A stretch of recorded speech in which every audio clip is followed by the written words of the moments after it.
Okay, so if you've been trying to keep up with crypto lately, you know it's just a whirlwind. It really is. Daily headlines, it's like a blur of numbers, jargon. It's hard to keep track, right? One day Bitcoin's up, next day it's down. Uh-huh. And there's always some new acronyms, some new regulation to, wrap your head around. It Exactly. moves incredibly fast. So our mission today really is to cut through some of that noise for you. Yeah. We've been looking at a recent What Happened in Crypto Today digest, trying to distill the really significant movements, the surprising stuff. Kind of a shortcut to getting properly informed. That's the idea. We're pulling from this digest that covers, well, everything. Bitcoin, blockchain, DeFi, NFTs, Web3 regulations, The whole spectrum. pretty much.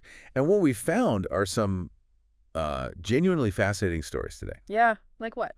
Well, we're going to show you how corporate strategies, state-level moves, even international diplomacy are all shaping Bitcoin's future right now. Okay, interesting.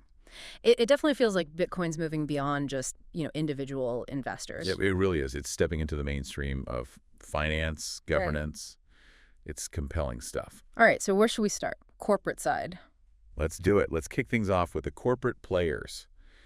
And, well, you can't really talk corporate Bitcoin without talking about strategy. Used to be MicroStrategy, of course. Right. And Michael Saylor. And Michael Saylor. Yeah. So he recently posted this chart on X, showing their past Bitcoin buys. Uh-huh. And the caption was just, "Nothing stops this orange." Okay. Cryptic, as usual. Exactly. And what's interesting, maybe significant, is that his past posts like this, these sort of cryptic hints, Yeah. they've pretty consistently come right before Strategy announces they've bought more Bitcoin. Right. And they already hold a lot, don't they? A huge amount. They hold the largest Bitcoin reserves of any public company. The number is 592,100 BTC. Wow. 592,000. Yeah. So just to give you some context, at the time of this news digest, Bitcoin was trading just under $101,000. Okay. So those holdings worth around $59.7 billion. 59 billion. That's Yeah. talk about putting your money where your mouth is on a massive scale. It's a staggering figure, truly. But here's where it gets complicated. There's a plot twist. Oh. Just days after that orange post from Saylor, Strategy and its top execs got hit with an investor lawsuit. A lawsuit. Okay, that is a twist. What's the basis for the suit? What are they claiming? So the investor is claiming that Saylor and the other executives breached their fiduciary duties. Okay, fiduciary duties, meaning they didn't act in the best financial interest of the shareholders. Is that the idea? That's the core of it, yeah. Especially the suit claims after the company reported that huge $5.9 billion first quarter loss on its Bitcoin holdings. Oof. $5.9 billion loss. Yeah, that it really highlights the stakes, doesn't it? Absolutely. This isn't just, some abstract corporate strategy. It's real money, real investors, and now real accountability questions. It's a perfect example, really, of how this landscape is evolving. High risk, high reward strategies in crypto. Well, they're starting to come with equally high accountability. Yeah, it could set a major precedent, couldn't it, for investor protection, corporate governance in this whole crypto space? It certainly could.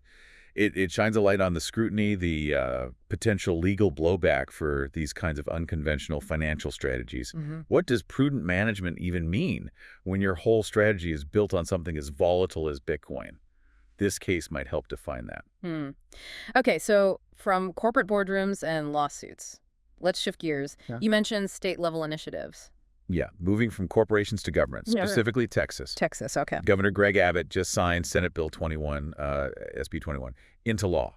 And this isn't just some minor regulation. It feels like a landmark move. SB 21, what does it do? It officially authorizes the creation of something called the Texas Strategic Bitcoin Reserve. A strategic Bitcoin reserve for the state.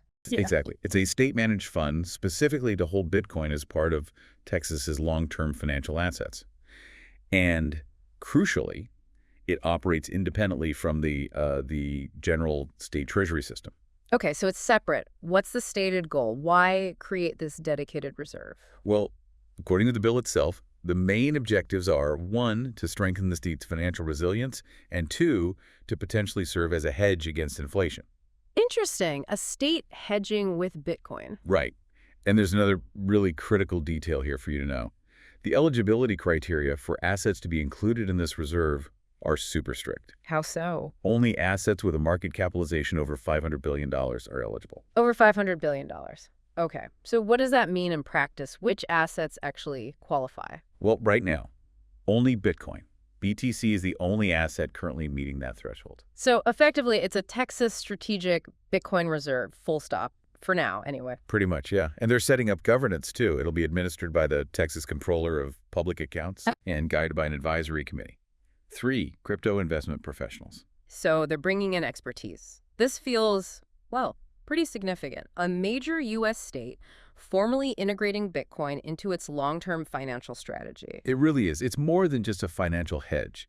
It's like a statement, isn't it? Yeah. It positions Bitcoin not just as speculative, but as a potentially legitimate tool for state stability. It could definitely signal a shift, maybe pave the way for broader government adoption, elsewhere in the U.S. or even globally. It certainly sends a clear signal about how some places are starting to view Bitcoin, not just like digital gold for individuals, but a serious asset for, well, state finance. Right, integrating it right into the traditional structures. Okay, Texas is fascinating, but you mentioned international efforts too. This isn't just a U.S. phenomenon. Not at all. There's a definite global push happening. Yeah. And a key figure here is Samson Mow. Ah, Samson May, founder of Jan3, right?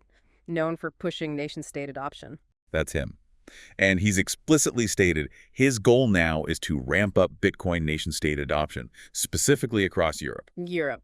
Okay. Any concrete steps? Well, he recently had what sounds like a very positive meeting. It was at BTC Prague with Sarah Nafo. Sarah Nafo. She's a pro-Bitcoin French lawmaker. Correct. Yeah. And their discussion, according to reports, focused specifically on developing a strategic Bitcoin reserve for France. France now. Wow. Okay. So similar to the Texas model. Seems like it. They discussed that and also promoting friendly regulations for Bitcoin in France. Friendly regulations. I like the sound of that, too. Was there any reaction from Nafo? Oh, yeah. Her response on X was immediate and pretty enthusiastic. She didn't just say thanks. She actually invited Ma's team to France. He invited them to And France. stated, quote, France must take hold of these issues. Must take hold of these issues? That sounds quite serious. Not just a casual chat, then. Doesn't seem like it. High-level invitation, serious intent. And Mo followed up publicly, posting that he's looking forward to starting a, quote, nation-state Bitcoin adoption wave in France and perhaps all of Europe. A wave. In France and maybe all of Europe. That's his vision. It suggests this isn't just about one country, maybe more of a coordinated continental effort he's hoping for. Okay, let's unpack that a bit. What are the potential implications here? If nation-states, especially major European ones like France, start officially adopting Bitcoin, what does that do to the global financial picture? Well, it could profoundly reshape things, couldn't it? You're talking about potential impacts on international trade dynamics, currency stability debates, even diplomatic relations. If you have countries holding significant Bitcoin reserves, how does that change their interactions, their economic power? Yeah, it introduces a whole new layer. This idea of Bitcoin adoption wave in Europe, it's moving beyond just, speculation. Yeah. It could actually challenge traditional financial alliances, maybe create a new block of digitally focused economies. It really underscores that Bitcoin isn't some niche tech thing anymore, is it? Not at all. It's positioning itself as a serious contender, potentially, on the global financial stage. Wow.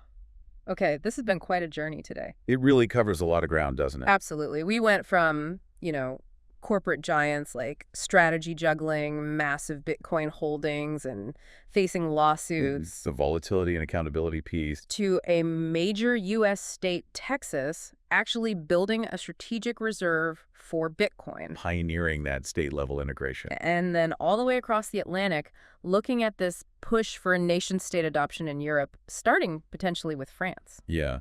And these things might seem separate, corporate, state, international.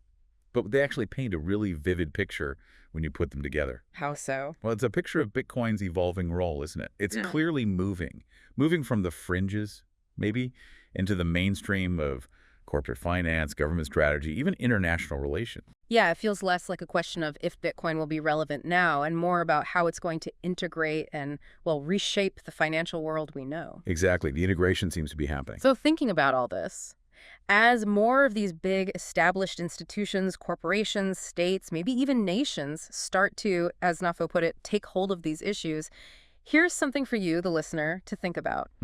What new challenges, but also what new opportunities might pop up?